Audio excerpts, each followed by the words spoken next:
Hey everyone, so this first training is going to be about Google Classroom.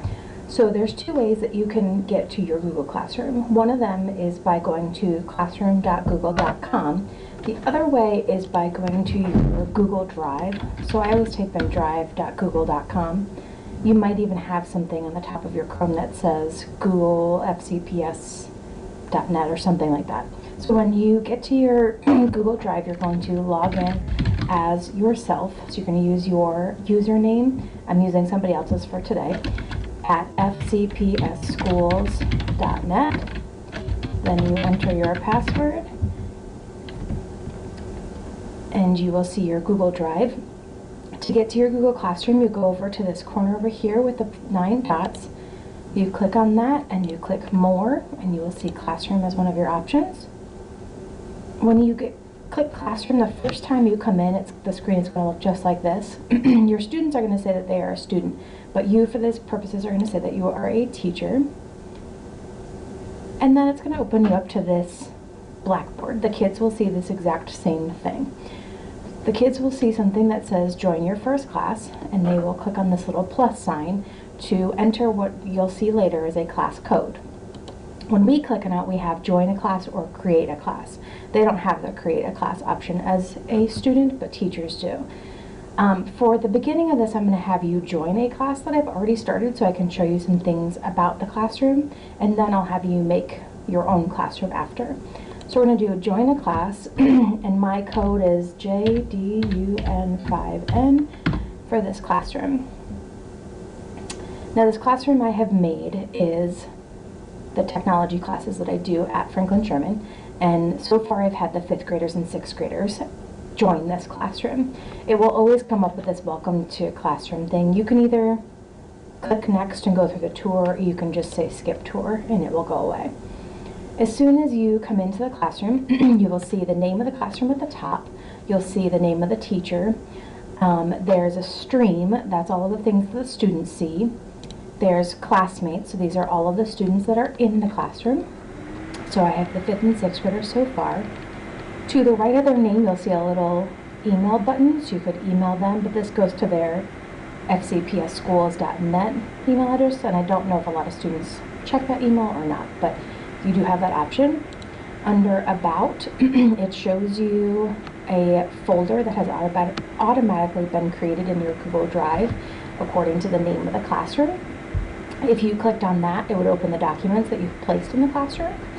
If I go back to Stream, here are some of the things that the students see. The first one is an assignment that I had the students do. It was called a Digital Citizenship Pledge. And the nice thing is that I made this assignment and it provided one copy to each student, and it automatically put their name on it, it automatically put it in their drive, it automatically saves for them, and they can turn it in when they are done. So when I open this activity that I have made, this is what happens when the kids come to work on it. It says work on your assignment, and you can just hit the red X. And so this is what the students see. They see the name of the document and it has their name on it, and if they open it, it opens up to a Google Doc that they can work on. When they are done with whatever assignment or document that you have provided to them, they're going to click this Turn In button at the top. As soon as they hit that, they are no longer able to edit anything that's on their document, and it comes to you saying that it is done. If I go back, I'm going to get rid of this for a second. There's also this button that says Turn In too, that they can turn in to me as well. Another thing that I have created for them is this game that I've showed them how to play. This automatically links to a website, and then I made a comment here about how they log in. But I am going to log out for a second and show you my teacher's perspective of this classroom, so you can see from the teacher's view what it looks like.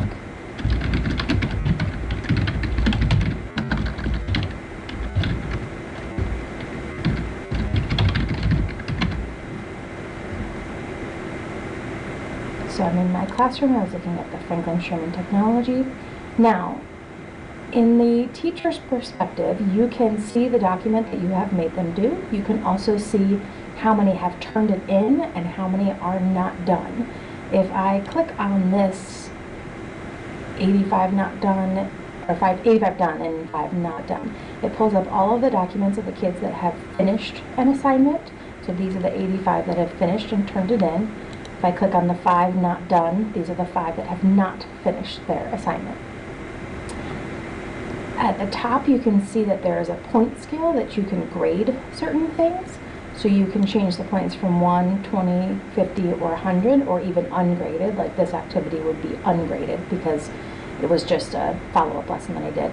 But if I did want to give them points, I could say that each of these documents was worth 1 point, and I could add a grade to this person. So he gets 1 out of 1 point for completing his assignment. And I could keep doing that for all of the students that have finished the assignment. Now, to create stuff in your classroom, you go to this little plus button in the corner. You can create an announcement, which is just an announcement. You can create an assignment, which is an activity that you want them to do. You can create a question that they respond to, or you can reuse a post that you have deleted at some point. So I'm going to go to create assignment to show you what kinds of assignments you can make. So as soon as you click create an assignment, you title your assignment. So I'm just going to call it Google Classroom for right now. If there's a description, you can add a description. You can change the date that it is due. So you could click your calendar and do any date that you would like to do, or you can turn off the due date and due time if you don't have a date that you want it to be due. If it's just an activity they can do that's optional or something like that. When I hit save, I now have the option to attach a file. That could be a Word file, an Excel, or something like that. You could attach something from your Google Drive that you have currently made.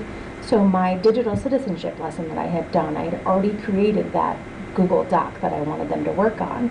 So I would go here to attach that.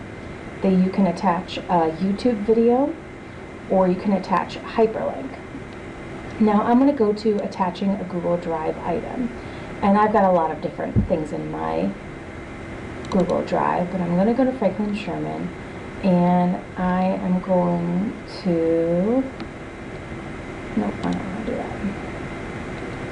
I'm going to go to my classroom here, and I am going to attach this digital citizenship pledge again. I've already done this, but I'm going to do it again to show you what it's like to add it again. So I'm going to add it, and over here I have these options where students can view the file, they can edit the file, or you can make a copy for each student. Now with my digital citizenship pledge that I did before, I made a copy for each student. So even students that joined at a later time than others, as soon as they join, they get this document. So I'm going to say make a copy for each student because I wanted each student to individually do this. So then I'm going to go to Assign. Sometimes it takes a little bit for it to think. So now, at the top, it's created my assignment. It's put the name of the assignment. Obviously nobody's done it yet because I just assigned it, and there's 90 not done. You'll notice that there's nothing up here like there is down here in the bottom one because I had put a pretend due date for this other one, even though it wasn't really due. Now, what if I wanted to move a different assignment up? Like I want this one to show up later. If I click these blue dots at the bottom, I can either edit it, which I can go back in and say that I want to only have the students view the file, or I can delete the assignment altogether, or I could move it to the top if it wasn't already there. But I don't need to do any of those things because it's right there. I am also going to create an announcement. My announcement is going to be, welcome everybody. And I'm going to post my announcement. Now, I like that my welcome everybody is at the top. If I wanted this assignment at the top, I would move it to the top and it switches them all around. Welcome everybody moved down and this Google Classroom assignment moved up to the top. Here over on the side is the code that the kids would use to join your classroom. So you would just write this down on the chalkboard or something to have them join the class that way. It tells me that there's no work due soon because I didn't create a date for this assignment. This show deleted items shows things that I've deleted. For example, I allowed the students to make comments in my classroom, which I decided to change later. The way that we can change this is in the students section. Right here in the middle, it says only teacher can post or comment. I like that option because I had the students making kind of ridiculous, not classroom related comments, so I took that ability away and only I can post or comment. But if you pose a question or something, you're going to want them to be able to comment.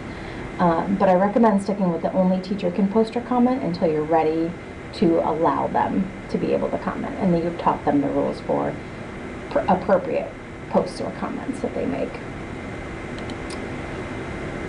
There are other things you can do with your classroom, like you can select a theme that you like I like basketball, that's why I chose the basketball background. You could upload a photo instead. If you had a picture of your classroom or something, or your students, you could post that there. So I think that's about it in terms of Classroom. So basically Google Classroom is a virtual classroom where you can post any assignment that you want, any activities that you want, and the kids can do it from anywhere. They can do it from home if they're sick. They can do it from school. They can work on something at home and then continue it at school, or vice versa.